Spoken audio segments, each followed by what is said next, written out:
Good morning students. So మనము నిన్నటి వరకు ఈరోజు కొంత ముఖ్యమైన మన యూనిట్ వచ్చేసి ప్రభావాలు యాంత్రిక ధర్మాలు కదా. సో ఇంటర్వ్యూకి మనకు 4+4 ఏమాత్రం అవుతుందా. సో ఇందులోకి వెళ్ళి ఈరోజు కొంచెం అంటే కొన్ని సబ్ టాపిక్స్ ఇంపార్టెంట్ టాపిక్స్ ఉన్నాయి, వాటి గురించి మనం తెలుసుకుందాం. ఓకే, సో వచ్చేసి ఫస్ట్ది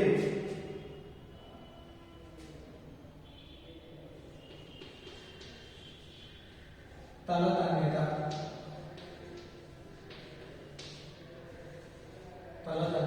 నెక్స్ట్ స్పర్శకోణం.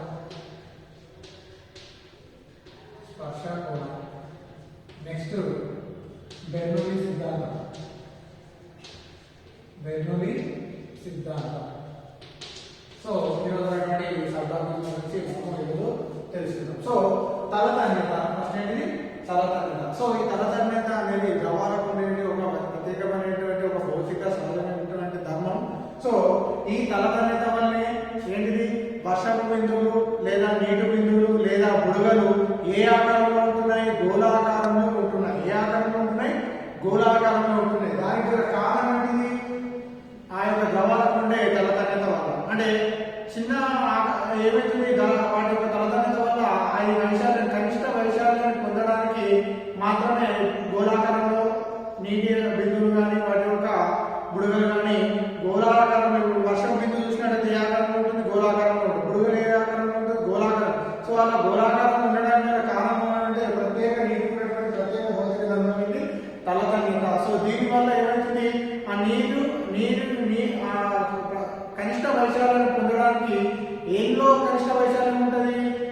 గోళాకారంలో మాత్రమే. ఇక్కడ కనిష్ట వైశాల్యం పొందడానికి అనేది కారణం ఉంటుంది. అందుకే ఏంటిది నీటి యొక్క అంటే వర్ష బిందువు లేదా బుడగలు ఏ ఆకారంలో ఉంటున్నాయి?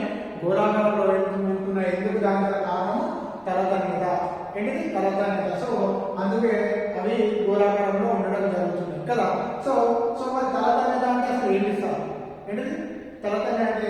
ఏదైనా ఒక ద్రవాన్ని ద్రవం యొక్క ఉపరితలంపై ఒక ఏకాంక వైశాల్యం గల ఒక ఊహారేఖను మనం ఊహించినట్టయితే అంటే ఒక ద్రవ ఉపరితలంపై ఏకాంక వైశాల్యం గల ఒక ఊహారేఖను ఊహిస్తే ఆ యొక్క ఏకాంక పొడవు గల ఆ యొక్క పొడవుకు దానిలో ఉన్నటువంటి దానిపై ఎట్లా పనిచేస్తాయి? బలాలు లంబంగా పనిచేస్తాయి. ఆ లంబంగా పనిచేసే బలాలను ఏమంటున్నాము?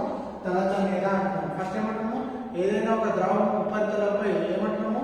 ఒక ఊహాజనిత రేఖ ఏకాంక పొడవు గల ఒక ఊహాజనిత రేఖను ఊహించినట్లయితే ఆ ఊహాజనిత యొక్క దాని యొక్క రేఖ యొక్క పొడవుకు అందులో దానిపై ఎట్లా పనిచేస్తుంది? బలము లంబంగా పనిచేస్తుంది. సో ఆ లంబంగా పనిచేసే బలాన్ని ఏమంటాము? తలతన్యత అంటాము. సో మనము ద్రవాలు తీసుకున్నట్లయితే ద్రవాల్లో ఏమైతుంది? కొన్ని అణువులు ద్రవాల యొక్క అణువులు ఉంటాయి కదా. సో ఫర్ ఎగ్జాంపుల్ ఒక ద్రవాన్ని తీసుకున్నాం. సో ద్రవాన్ని తీసుకున్నట్లయితే ఇందులో అణువులు ఉంటాయి. సో ఈ అణువుల యొక్క ఆకర్షణ వికర్షణ బలాలు ఏ విధంగా? ఫర్ ఎగ్జాంపుల్ ఇక్కడ మధ్యలో ఒక అణువు తీసుకున్నాం అనుకో, దాని యొక్క ఆకర్షణ బలాలు ఏ విధంగా ఉంటాయి? వికర్షణ బలాలు అన్ని వైపులు ఉంటాయి. ఈ విధంగా అన్ని వైపులు పనిచేస్తుంది. కానీ ఈ యొక్క ద్రవం యొక్క ఉపరితలం దగ్గర చూసుకున్నట్టయితే ఈ విధంగా పనిచేయదు. సో దీనిపైన మనం ఏకంగా ఒక రేఖను ఊహించినట్టయితే ఈ రేఖకు ఈ బలం ఎట్లా పనిచేస్తుంది? లంబంగా పనిచేస్తుంది. సో ఈ ఏకంగా పొడవు గల ఒక ఊహజనిత రేఖను ఎలా అనుకుంటే ఇక్కడ పనిచేసే బలాన్ని ఎఫ్ అనుకుంటే ఈ యొక్క పనిచేసే బలాన్ని ఏమంటాము? తలతన్యత అంటాము. తలతన్యతని చూస్తున్నాము. బలంపై పొడవు ఏకంగా పొడవు అంటే బలం ఎట్లుంటుంది? ఆ పొడవుకు ఎట్లుంటుంది? లంబంగా పనిచేసే ఆ పొడవు ఏకంగా మనం రేఖ ఊహించిన యొక్క ద్రవ ఉపరితలంపై ఒక రేఖ ఊహించినట్టయితే ఆ రేఖ యొక్క పొడవుకు ఆ యొక్క బలం ఎట్లా పనిచేస్తుంది? లంబంగా పనిచేస్తుంది. లంబంగా పనిచేసే బలాన్ని ఏమంటాము? తలతన్యత అంటున్నాము. సో ఈ తలతన్యత కారణంగానే ఇది వర్ష బిందువులు కానీ బుడగలు గోళాకారంలో ఉంటున్నాయి. కానీ మరి అది కొంత పరిమాణం తక్కువ వాటర్ ద్రవం తీసుకున్నట్టు అయితే ఒకవేళ మనం ద్రవాన్ని ఎక్కువగా తీసుకున్నట్టయితే ఫర్ ఎగ్జాంపుల్ చెరువు కానీ ఏంటంటే కానీ పెరుగుగా అంటే ఎక్కువ మోతాదులో మనము ద్రవాన్ని తీసుకున్నట్టయితే అప్పుడు ఈ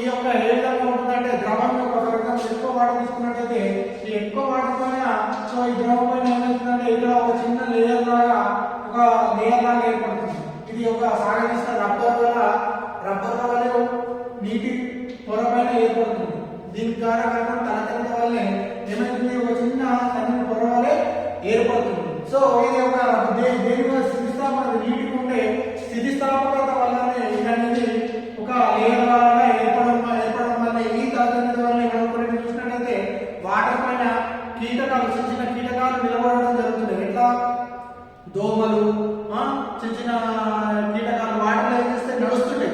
దానికి గల కారణం ఏంటంటే ఈ వాటర్ యాక్చువల్లీ వాటర్ వల్ల మునిగిపోవాలి. కానీ ఇక్కడ ఏమైంది, దీని యొక్క తలతెగడం వల్ల ఏమైంది, ఒక పొరలాగా ఏర్పడి దీని మీద చిన్న చిన్న కీటకాలు అనేది లేదా చిన్న దోమలు అనేది నడవగలుగుతుంది ఈ యొక్క నీటి తలతెగడం వల్ల. ఇంకా చూసినట్లయితే ఈ యొక్క తలతెగడం ఫర్ ఎగ్జాంపుల్ ఒక చిన్న గుండు పిన్ను పెట్టండి, ఒక పేపర్ తీసుకొని ఆ పేపర్ మీద గుండు పిన్ వేసి దీన్ని వదిలేసినట్లయితే ఆ పేపర్ కడిచేయాలంటే లాస్ట్ కింద ఉంటుంది, కానీ గుండు పిన్ మాత్రం పైన అలాగే ఉంటుంది. సో ఎందుకంటే ఆ లేయర్ అనేది దాని మీద ఎక్కువ బలం ప్రయోగిస్తామన్నట్లయితే దాని మీద ఎక్కువ బలం ప్రయోగిస్తున్నాం అని మునిగిపోతుంది. ఒకవేళ బలం ప్రయోగించకపోతే ఆ యొక్క ఏంటిది లోపలికి అనేది పడిపోవడం జరుగుతుంది. ఈ విధంగా అంటే ఈ యొక్క నీటి యొక్క తలతెగడం వల్ల మనకు ఈ విధంగా ఉండడం జరుగుతుంది. సో ఇది నీటి యొక్క తలతెగడం అనేది ఏదైనా ఒక ద్రవ ఉత్పత్తులపై ఒక ఊహాజనితంగా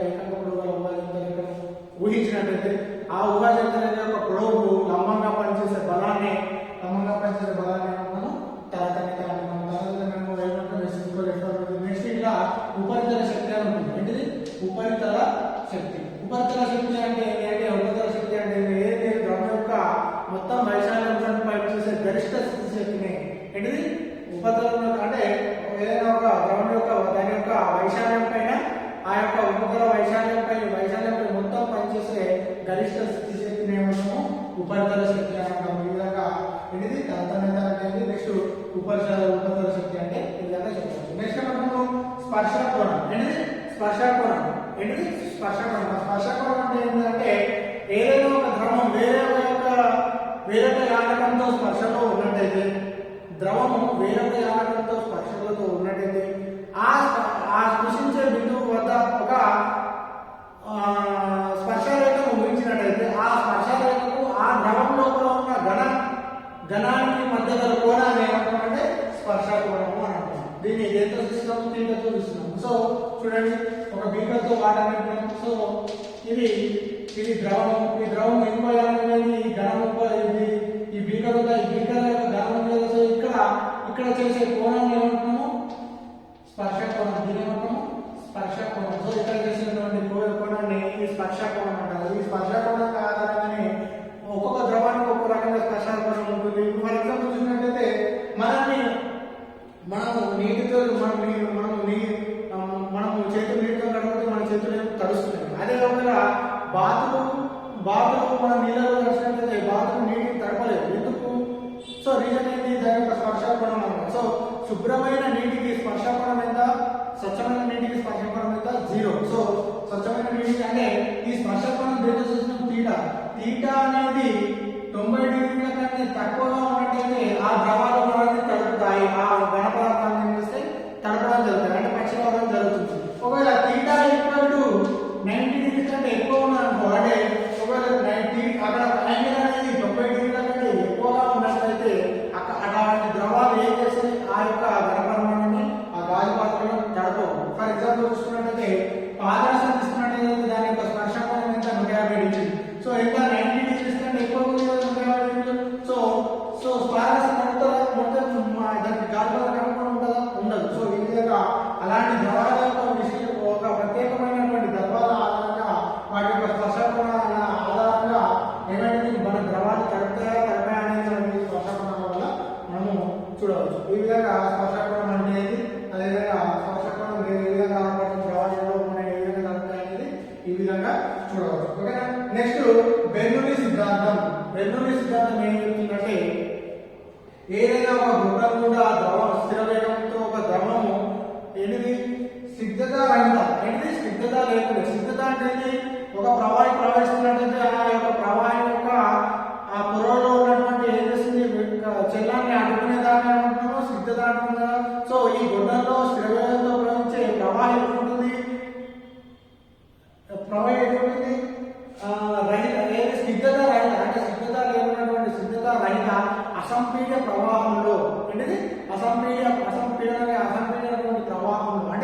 ఒక ఒక గొట్టం కూడా ఏం చేస్తుంది, ఒక ప్రవాహి అనేది స్థిర వేగంతో ప్రవహిస్తుంది, అదేవిధంగా స్నిగ్ధత రహితంగా ఉంటుంది, అసంపీడమైనటువంటి ప్రవాహం. సో అలాంటి ప్రవాహంలో ఆ యొక్క ఏకాంక ఘనపరమాణు యొక్క పీడనం, ఆ ద్రవం యొక్క పీడనం, ఆ ఏకాంక ఘనపరమాణు యొక్క ఆ ద్రవం యొక్క పీడనము మరియు స్థితి శక్తి మరియు గతిశక్తి మొత్తంలో ఆ ద్రవంలో ఏ బిందువు వద్దనైనా ఎటువంటి స్థిరంగా ఉంటాయి. దీన్నే బెర్నౌల్లి సిద్ధాంతం అంటారు.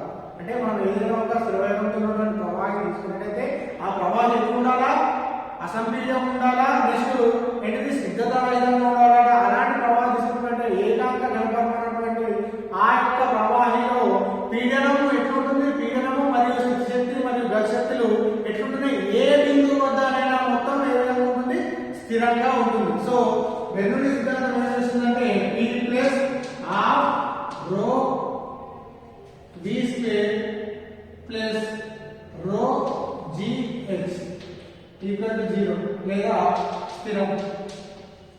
సో దీని ఏమంటున్నాము, బెర్నౌల్లి సిద్ధాంతం అంటే పీడనము, అదేవిధంగా ఆ యొక్క గతిశక్తి, అదేవిధంగా ఆ ప్రవాహం శక్తి మొత్తం ఎట్లుంటుంది, స్థిరంగా ఉంటుంది. దీన్నే బెర్నౌల్లి సిద్ధాంతం అంటాము. సో బెర్నౌల్లి సిద్ధాంతాన్ని మనం ఆధారంగా చేసిన బెర్నౌల్లి సిద్ధాంతం మరియు వాళ్ళ ఉపయోగాలు ఏంటంటే, ఇప్పుడు మనం చూసినట్టయితే విమానాలను చూస్తున్నాం, విమానం రెక్క పైన కూడా మనకి ఏం ఉపయోగపడుతుందంటే బెర్నౌల్లి సిద్ధాంతం. ఎందుకు, విమానం రెక్క కింద గతిక ఉత్తాపన వల్ల విమానం అనేది పైకి వెళ్ళడం జరుగుతుంది. దానికి గల కారణం ఏంటి, బెర్నౌల్లి సిద్ధాంతం. అదేవిధంగా ఇంకో రకంగా చూసినట్టయితే తుఫాను ఇట్లా వచ్చినప్పుడు ఇంటి పైకప్పులు ఎగిరిపోతాయి, అనేది ఇంటి పైకప్పులు ఎగిరిపోతాయి, దానికి కూడా గల కారణం బెర్నౌల్లి సిద్ధాంతం ద్వారానే. సో దానిపైన కూడా ఆ యొక్క రేకుల పైన కూడా గతిక ఉత్తాపన వల్ల ఆ రేకులు అనేది పైకి వెళ్ళడం జరుగుతుంది. ఇంకోటి గమనంలో ఉన్నటువంటి ఒక బాల్ ఇచ్చినట్లయితే ఆ బాల్ స్పిన్ అయినప్పుడు ఆ స్పిన్ పైన ఉండేది ఏంటి, బెర్నౌల్లి సిద్ధాంతం వల్ల అక్కడ కూడా గతిక ఉత్తాపన. అంటే ఏం లేదు, గతిక ఉత్తాపన మనం ఏం చెప్పినాము, పైన వేగం పెరిగినట్టయితే పీడనం తగ్గుతుంది, కింద వేగం తగ్గినట్టయితే పీడనం పెరుగుతుంది. సో పీడనం ఎప్పుడైతే ఎక్కువ ఉన్నదో పీడనం ఆటోమేటిక్ ఏం చేస్తుంది, పైకి లేవడం జరుగుతుంది. సో ఈ విధంగా బెర్నౌల్లి సిద్ధాంతం యొక్క ఉపయోగాలు ఉన్నాయి. సో ఈ విధంగా దత్తనేత బెర్నౌల్లి సిద్ధాంతం. సో ఈ ముఖ్యమైన టాపిక్స్ ఇది. సో మళ్ళీ నెక్స్ట్ మనము వేరే టాపిక్ లో వెళ్తాం. ఓకే, దత్తనేత అనేది స్వతంత్రం అనేది బెర్నౌల్లి సిద్ధాంతం అనేది. ఓకే, నెక్స్ట్ టాపిక్ ఏంటో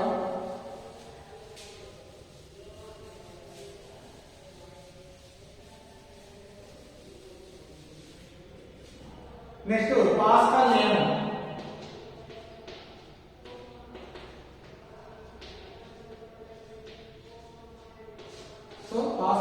సో పాస్కల్ నియమం ఏం చెప్తుందంటే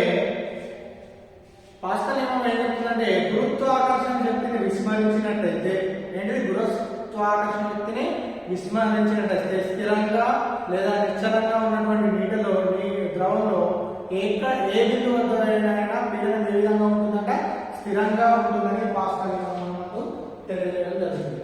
ఏమని చెప్తుంది అంటే స్థిరంగా లేదా ఏదైనా ఒక ద్రవం తీసుకున్నట్టయితే ఆ ద్రవము గురుత్వాకర్షణ శక్తిని విస్మరించినట్టయితే, ఆ యొక్క గురుత్వాకర్షణ శక్తిని విస్మరిస్తే ఒక ద్రవాన్ని తీసుకున్నట్టయితే ఆ ద్రవంలో స్థిరంగా ఉన్నటువంటి నిశ్చలంగా ఉన్నటువంటి ద్రవంలో ఏమైతుంది, ఏ బిందువు వద్దనైనా పీడనం ఎట్లుంటుందంట, స్థిరంగా ఉంటుంది. ఏ బిందువు వద్దనైనా పీడనము ఎక్కడైనా ఏ బిందువు వద్దనైనా కూడా పీడనం ఒకే రకంగా ఉంటుందని చెప్పేదే పాస్కల్ నియమం జరగడం జరుగుతుంది. సో పాస్కల్ నియమం అనేది గురుత్వాకర్షణ శక్తిని విస్మరించినట్టయితే ద్రవంలో ఏ బిందువు వద్దనైనా మొత్తం పీడనం ఒకే రకం, ఏ బిందువు వద్దనైనా ద్రవంలో ఎక్కడ ఏ బిందువు తీసుకున్నా ఆ బిందువు వద్ద పీడనం ఏ విధంగా ఉంటుంది, ఒకే రకంగా ఉంటుందని తెలియగానే ఈ విషయాన్ని మనము పాస్కల్ నియమం అంటారు. మరి పాస్కల్ నియమాన్ని మనం ఏ విధంగా నిర్మించడం మనం చూద్దాం.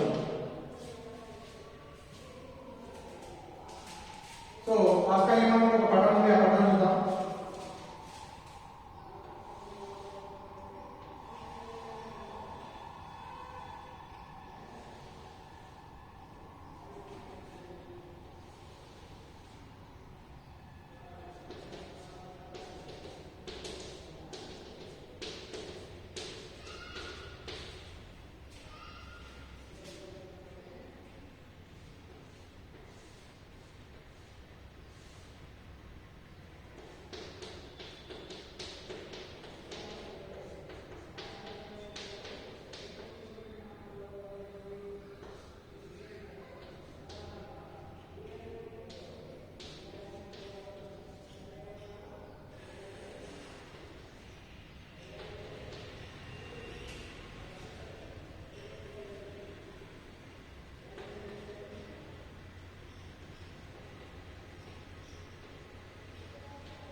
ఒక బీకర్ తీసుకున్నాం, బీకర్ లో ఏం చేస్తున్నాం, ఒక వాటర్ తో నింపుతున్నాం.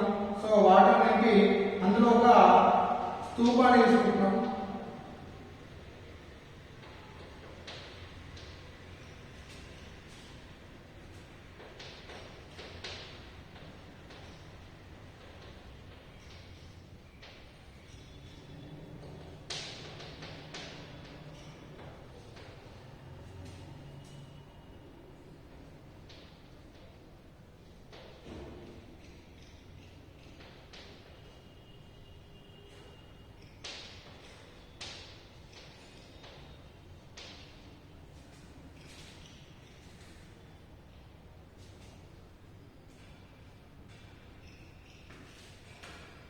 ఓకేనా. సో మనం ఒక బీకర్ తీసుకున్నాం, వాటర్తో రెండవ ఒక బీకర్ తీసుకున్నాం. సో దాని తర్వాత ఏం చేస్తున్నాము, ఒక స్తూపాన్ని తీసుకున్నాం. స్తూపాన్ని అందులో బీకర్ వేసినట్లయితే ఇది నిలకడగా స్థిరంగా ఉన్నటువంటి వాటర్ కాబట్టి ఇక గురుత్వాకర్షణ దీని యొక్క పరిచయం గురుత్వాకర్షణ శక్తిని దీనిపై మనం విస్మరించినట్టయితే, సో ఈ యొక్క స్తూపం వాటర్లో ఉన్నప్పుడు ఈ యొక్క వాటర్ పైన ఉన్నటువంటి బలాలు, సో వాటర్ పైన ఉన్నటువంటి బలాలు ఏం చేస్తున్నాయి, లోపల ఇటువైపు దాని యొక్క ఉపరితలం పైన బలాలు పనిచేయడం జరుగుతుంది, మళ్ళా కింది నుంచి కూడా బలాలు పనిచేయడం జరుగుతుంది. సో అదేవిధంగా ఇక్కడ దీని యొక్క ఏంటిది ద్రవ యొక్క ఈ యొక్క స్తూపం యొక్క చదువు తలాలపై ఏం చేస్తున్నాయి, చదువు తలాలపై F1 F2 అనే రెండు బలాలు అనేది పనిచేస్తున్నాయి. సో ఇక్కడ పైనుంచి ఏమన్నా ఏం పనిచేస్తున్నాయి, ఈ యొక్క నీటి యొక్క పీడనం అనేది పైనుంచి కింది నుంచి పయనించడం వల్ల ఈ స్తూపంలో వాటర్ ఏ విధంగా ఉంటుంది, స్థిరంగా ఉంటుంది. సో ఈ విధంగా మొత్తం అమెరికన్ ఏం చేసుకున్నాం, ఒక బీకర్ తీసుకున్నాం, బీకర్ వాటర్తో నింపినాం, అందులో ఒక స్తూపాన్ని తీసుకున్నట్టయితే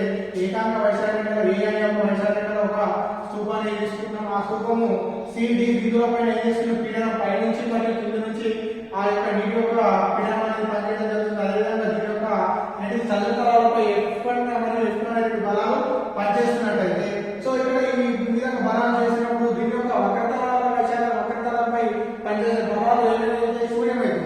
ఎందుకంటే ఎక్కడ పనిచేసే బలము ఆ వక్రతలాలు పనిచేసే చదువుతరాలపై పనిచేసే బలము ఆ వక్రతలాలపై పనిచేసే బలము ఈక్వల్ కాబట్టి దాన్ని మనం విస్మరించవచ్చు. సో అప్పుడు దీనిపై ఈ యొక్క స్తూపంపై పండగ చేసి ఇక్కడ C బిందువు వద్ద ఇక్కడ ఏంటిది, ఇక్కడ పీడనం ఇక్కడ పైనుంచి పీడనం C1 C2 పనిచేయడం జరుగుతుంది. అదేవిధంగా D వద్ద కూడా పీడనం పనిచేస్తుంది, మరియు ఈ విధంగా పీడనం పనిచేయడం వల్ల ఇక్కడ ఉన్నటువంటి స్తూపం ఉంటుంది, స్థిరంగా ఉంటుంది. సో ఈ వక్రతలాల పైన పనిచేసే బలాలు ఫస్ట్ ఏమనుకున్నాం, F1. సో F1 దగ్గర ఏం పనిచేస్తుంది, దీనిపైన పీడనం ఉంటుంది కాబట్టి ఫస్ట్ దీనిపై పనిచేసే పీడనాలు, సో దీని ఏమనుకుంటున్నాం, P1 అనుకుంటున్నాం, పైన పనిచేసిన పీడనం C1 దగ్గర పీడనం పనిచేస్తుంది, అదే D బిందువు వద్ద కూడా పీడనం పనిచేస్తుంది. సో వక్రతలంలో దీని యొక్క చదివేట తలాల వద్ద పనిచేసే బలం ఏమైతుంది, F1 ఈక్వల్ ఏమైతుంది, P1A. అంటే A అంటే ఏంటి, A అంటే ఏమని చెప్పుకున్నాము, మధ్యచేత వైశాల్యంగా స్తూపం పైన ఏం పనిచేస్తుంది, పీడనం P1 పనిచేస్తున్నట్టయితే F2 ఈక్వల్ అక్కడ పనిచేసే బలం F ఈక్వల్ ఏంటి, P1A. అదేవిధంగా F2 అదేవిధంగా ఏంటి చదువుతాలపై పనిచేసే బలం ఇంకోటి ఏంటి, F2 ఈక్వల్ ఏంటి, P2A. సో ఈ వాటర్ అనేది ద్రవం అనేది నిశ్చలంగా ఉంది కాబట్టి మనకి ఏమని తెలుసు, F1 so F1 equal to F2 చేసి ఇక్కడ పనిచేసే బలం అక్కడ పనిచేసే బలం సేమ్ ఉంది కాబట్టి అది నిశ్చలంగా ఉంది కాబట్టి, so therefore F1 equal F2 కాబట్టి F1 అంటే ఏంటి, P1A కదా, P1A. F2 అంటే ఏంటి, P2A. సో P2A అంటే ఇక్కడ ఏ క్యాన్సిల్ అయితే మిగిలింది P1 P2. అంటే దీని ద్వారా మనకి ఏం తెలుస్తుంది, ఆ యొక్క స్తూపంపై పనిచేసే ఏ బిందువు వద్ద కూడా పనిచేసే బలాలు మొత్తం అంటే అక్కడ ఉన్నటువంటి బలాలు అక్కడ పీడనం చేసే బలాలు ఏ విధంగా ఉంటుంది, సమానంగా ఉంటుంది. అంటే ఏ స్తూపం పైన ఎక్కడైనా కానీ ఆ యొక్క నిశ్చలంగా ఉన్న స్థితిలో నిశ్చలంగా ఉన్నటువంటి స్థిరంగా ఉన్నటువంటి నీటిలో గురుత్వాకర్షణ శక్తిని విస్మరించినట్లయితే మొత్తం పీడనం ఎక్కడైనా స్థిరంగా ఉంటుందని రుజువు చేయబడింది. దీని ద్వారా పాస్కల్ నియమం అనేది అనుమతించబడింది. ఈ ప్రయోగం ద్వారా మనం పాస్కల్ నియమాన్ని అనుమతించదు. సో ఈ పాస్కల్ నియమం ద్వారా ఏం చేయొచ్చు, హైడ్రాలిక్ లిఫ్టులు అండ్ హైడ్రాలిక్ బ్రేకులు పనిచేస్తాయి. దీనివల్ల ఉపయోగం ఏంటంటే హైడ్రాలిక్ లిఫ్టులు పాస్కల్ నియమం ఆధారంగా హైడ్రాలిక్ లిఫ్టులు మరియు హైడ్రాలిక్ బ్రేకులు కూడా మనకు పనిచేయడం జరుగుతుంది. సో మరి అది ఏ విధంగా పనిచేస్తుందో మనం చూద్దాం. ఓకేనా, పాస్కల్ నియమం అంటే ఒక ఏంది, పాస్కల్ నియమం అంటే ఏదైనా ఒక ద్రవంపై గురుత్వాకర్షణ బలాన్ని విస్మరించినట్లయితే స్థిరంగా ఉన్న నిశ్చలంగా వీటిలో ఏ బిందువు వద్ద పీడనం ఎక్కువ ఉంటుంది, స్థిరంగా ఉంటుంది. మనం నిర్మించాం P1 P2 ఎందుకంటే అక్కడ పనిచేసే బలాలు F. సో ఆ యొక్క సమానమైన పనిచేసే P1 F2 P2. So F1 F2 అక్కడ బలాలు సమానం కాబట్టి అది స్థిరంగా ఉంది కాబట్టి సో P1 P2 అయితే ఏ క్యాన్సిల్ అవుతుంది P1 P2. సో అంటే ఎక్కడైనా ద్రవంలో ఏ బిందువు వద్ద పీడనం ఎక్కువ ఉంటుందమ్మా, స్థిరంగా ఉంటుందని మనం ఈ పాస్కల్ నియమం ద్వారా రుజువు చేయబడింది. సో ఈ పాస్కల్ నియమం ద్వారా మనకు హైడ్రాలిక్ లిఫ్ట్, హైడ్రాలిక్ బ్రేకులు అన్న పనిచేస్తాయి. హైడ్రాలిక్ లిఫ్ట్ అంటే ఏంటమ్మా, హైడ్రాలిక్ లిఫ్ట్ అంటే ఏంటి, మనం ఎక్కువ బరువున్న వాటిని ఈజీగా ఒక ద్రవాన్ని అందులో ఉపయోగించి మనం ఈజీగా ఆ బ్రేక్ ఆధారంగా పెద్ద పెద్ద బరువులను మనం పైకి లేవచ్చు. హైడ్రాలిక్ బ్రేకులు అంటే మనము వెహికల్లో చూసినట్టయితే కొన్ని బ్రేకులు స్మూత్ గా మనం కొన్ని హైడ్రాలిక్ బ్రేకులు వాడతారు. సో అందులో కూడా మనము ద్రవంతో నింపబడి ఉంటుంది. సో ఆ బ్రేక్ వచ్చినట్టయితే అక్కడ పీడనం రెండింటి మీద ఆ యొక్క తిరిగే చక్రం పైన ఆ యొక్క పీడనం రెండింటి మీద సమానంగా పనిచేసి అక్కడ కూడా మనకు ఆ బ్రేక్ అనేది పట్టడం జరుగుతుంది. ఈ విధంగా హైడ్రాలిక్ లిఫ్ట్లు, హైడ్రాలిక్ బ్రేకులు అనేది పనిచేయడం జరుగుతుంది. సో దేని ఆధారంగా అంటే పాస్కల్ నియమం ఆధారంగానే హైడ్రాలిక్ లిఫ్ట్లు మరియు హైడ్రాలిక్ బ్రేకులు అనేది పనిచేయడం జరుగుతుంది. సో ఈ విధంగా అంటే మనం ఇప్పుడు చూడొచ్చు. అంటే నేను చిన్నగా చెప్తాను ఎగ్జాంపుల్. సో హైడ్రాలిక్ లిఫ్ట్ తీసుకున్నట్టయితే ఇటు ఒక ముసలటం ఉంటుంది, చిన్న ముసలటం ఉంటుంది, ఇటు ఒక పెద్ద ముసలటం ఉంటుంది. సో ముసలటం A1 అనుకోండి, ఇది A2 అనుకోండి. సో దీంట్లో ఒక స్థిరంగా ఉన్నటువంటి ఒక వాటర్ అనేది మనం ముసలటం దగ్గర వాటర్తో ద్రవంతో నింపబడి ఉంటుంది విధంగా. సో ఈ విధంగా పెద్ద పెద్ద వెహికల్ ఫర్ ఎగ్జాంపుల్ కార్ ఇలాంటి వాటిని మనకి ఈజీగా లేపడం జరుగుతుంది. ఎందుకంటే ఇక్కడ ఎక్కువ బలాలు ప్రయోగిస్తారు. ప్రయోగిస్తారు ఆటోమేటిక్గా ఈ ద్రవం కూడా F2 ద్రవం కూడా అనేది పైకి పోవడం జరుగుతుంది. సో మనం బలం ప్రయోగించినట్లయితే అప్పుడు ఏమవుతుంది, పీడనం అనేది పీడనం అంటే సో పీడనం అనేది F1/A1. సో A1 అంటే ఇక్కడ ముసలటం A1 యొక్క వైశాల్యం. అదేవిధంగా నెక్స్ట్ ఇంకోటి P అనేది F2/A2. సో మన ఆల్రెడీ పీడనం అనేది ఎక్కువ స్థిరంగా ఉంటుందని మనం పాస్కల్ నియమం ద్వారా తెలుసు కాబట్టి రెండు అప్పుడు ఏమవుతుంది F1/A1 F2/A2. ఇక్కడ మనకు కావాల్సింది F2 మనకి ఈజీగా అవుతుంది అంటే F2 మనకి ఏమని చెప్పచ్చు, అప్పుడు F2 అప్పుడు ఏమవుతుంది A2/A1 ఇంటూ F1. సో ఇక్కడ చూడండి, ఇక్కడ ప్రయాణించే F2 ఇక్కడ ద్రవం ప్రయాణించే మనం F2 A2/A1 అంటే A2 అనేది ముసలటంతో వేసేదాన్ని ఏదైనా పెద్దగా ఉంటుంది. అదేవిధంగా బలం కూడా ఎక్కువ ఉంటుంది. F1 దగ్గర ప్రయాణించేదానికి ఎక్కువ ఉంటుంది కాబట్టి ఆటోమేటిక్గా ముసలటం అనేది ఆ యొక్క పెద్ద బరువులను లేపడం జరుగుతుంది. ఈ విధంగా అనేది హైడ్రాలిక్ లిఫ్ట్లు పనిచేస్తాయి. ఓకేనా. నెక్స్ట్ హైడ్రాలిక్ బ్రేకులు కూడా ఏ విధంగా ఉంటాయంటే హైడ్రాలిక్ బ్రేకులు ఉంటాయి. సో దాన్ని చూసుకున్నట్టయితే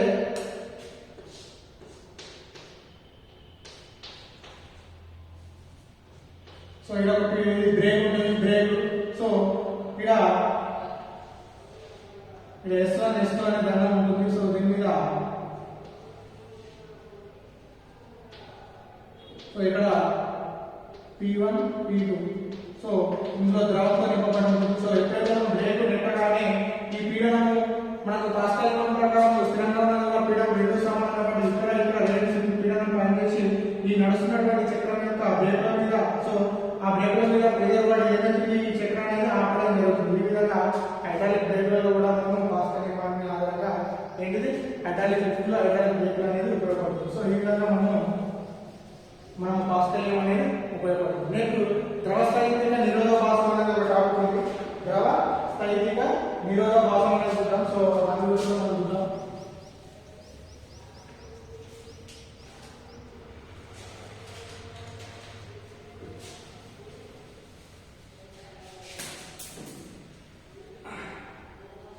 నెక్స్ట్ ద్రవ స్థైతిక నిరోధభాసం.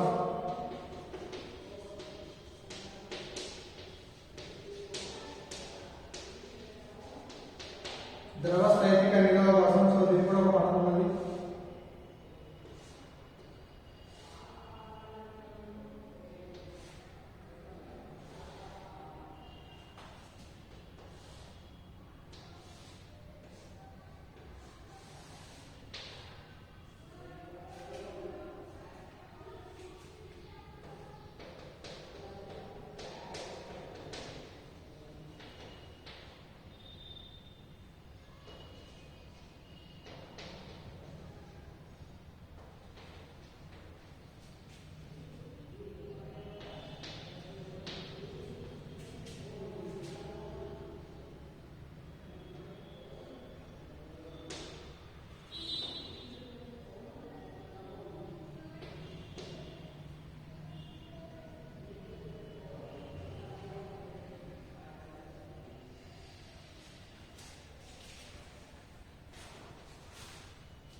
ఈ విధంగా క్షితిజ సమాంతర మట్టాన్ని పిలిచినటువంటి వాటి యొక్క ఆకృతులు ఏ అనే ఆకృతి, బి అనే ఆకృతి, సి అనే ఆకృతి 3 ఆకృతులను తీసుకున్నాం. తీసుకొని క్షితిజ సమాంతర మట్టాన్ని నింపినట్టయితే, వాటర్తో నింపినట్టయితే వీటి ఆకృతులు సేమ్ అయినా ఈ వాటర్తో నింపినటువంటి వాటి యొక్క అందులో ఉన్నటువంటి నీటి మట్టం మాత్రం అన్నింటిలో చూడండి, అన్నింటిలో మాత్రం ఏ విధంగా ఉంటుంది, సమానంగా ఉన్నది. సో ఇక్కడ కూడా లెవెల్ ఏ విధంగా ఉంది, సమానంగా ఉంది. అంటే మనం వాటి యొక్క ఆకృతులు వేరు, కానీ మనం నీటితో నింపినట్టయితే వాటి యొక్క కింద బేస్ అనేది క్షితిజ సమాంతరంగా ఉన్నట్టయితే వాటి యొక్క ఆకృతి ఏ విధంగా, వాటి యొక్క నీటి మట్టం ఏ విధంగా వచ్చినాయి, సమానంగా ఉంటుంది. సో దీన్ని ఏమంటాము, ద్రవస్థితిక నిరోధభాసం అంటాం.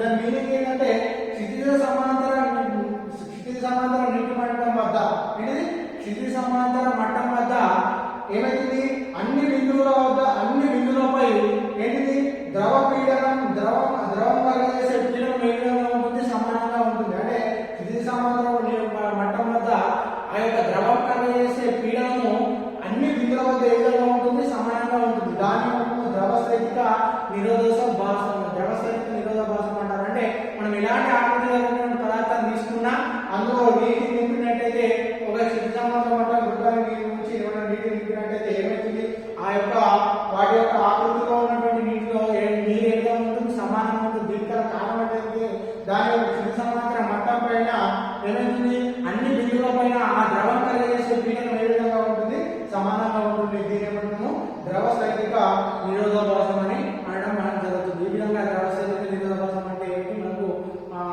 చాలా అంటే కొన్ని క్వశ్చన్లు అడగడం జరుగుతుంది. ఓకేనా, ఇది ఒక మనకు టాపిక్. అదేవిధంగా నెక్స్ట్ చూద్దాం, లోతుతో పీడనం ఏ విధంగా మారుతుంది. ఏంటిది, లోతుతో పీడనం ఏ విధంగా మారుతుంది అని మనం చూద్దాం. సో దాని కూడా మనం ఒక ప్రయోగం చూద్దాం. లోతుతో పీడనం మారుట, లోతుతో పీడనం మారుట. సో మనం కూడా దాని కూడా ఒక డీటెయిల్ తీసుకుందాం. సో దానిలో ఒక స్తూపాన్ని తీసుకుంటున్నాం. సో ఇది 1వ బిందు అనుకున్నాం, ఇది 2వ బిందు అనుకున్నాం. సో దీని యొక్క స్తూపం యొక్క భారం తెలిసింది. సో దీని యొక్క వాటర్తో నింపినట్టయితే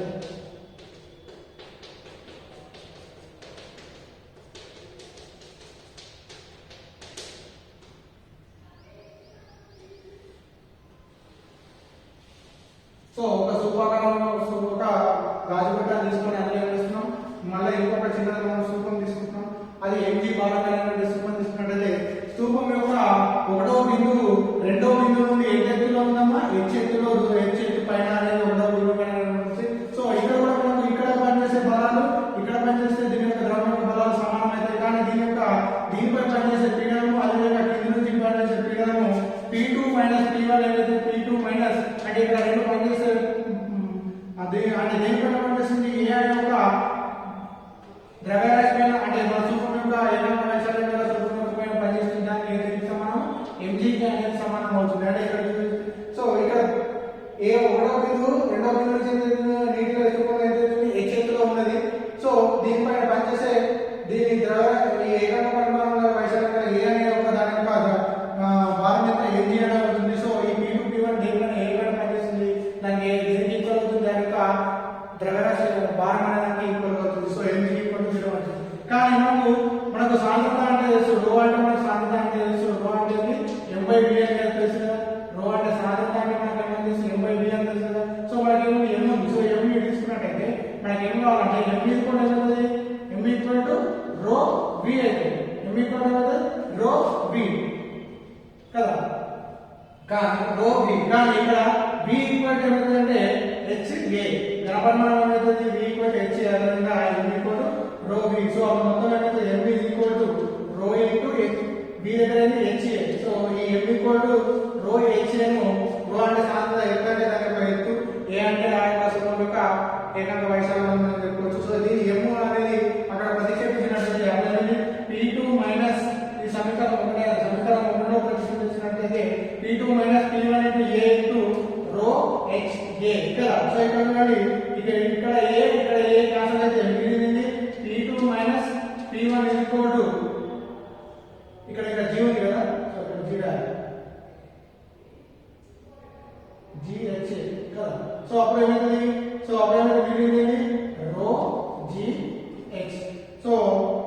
ఇక్కడ పనిచేసే పీడనాల మధ్య తేడా P2 minus P1 equal to రో GH కదా. సో ఇప్పుడు ఏం చేస్తున్నాం, ఈ స్థూపాన్ని ఈ ఒకటో బిందువును దీని యొక్క ఉపరితలం పైన, నీటి యొక్క ఉపరితలం పైన పంపిస్తున్నాము. సో రెండో బిందువు అంటే దీన్ని కొంచెం పైకి తగ్గుతున్నాం.